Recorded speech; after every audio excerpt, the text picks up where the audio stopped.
আসসালামু আলাইকুম ডিয়ার্স, কেমন আছেন সবাই? আমি আর শাওন চলে আসলাম কুঞ্জলতা পার্কে। শাওন টিকিট নিচ্ছে পার্কে ঢোকার জন্য, প্রতি পিস টিকিট 20 টাকা।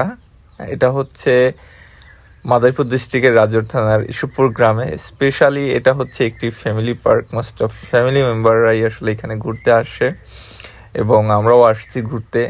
তবে একটি বিষয় যা আমাকে সব থেকে বেশি আনন্দ দিয়েছে সেটা হচ্ছে বাচ্চাদের টয়েস।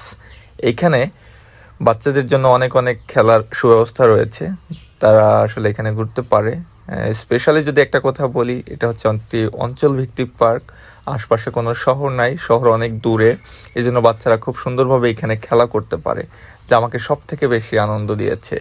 এবং আরেকটি বিষয় লক্ষ্য করলাম, সেটা হচ্ছে অনেক দূর দূরান্ত থেকেও মানুষ এখানে ঘুরতে আসে, কারণ এখানে পার্ক একটাই, স্পেশালি ঘোরার জায়গা নাই, তাই ম্যাক্সিমাম গ্রামের মানুষগুলো এখানেই ঘুরতে আসে। ধন্যবাদ সবাইকে।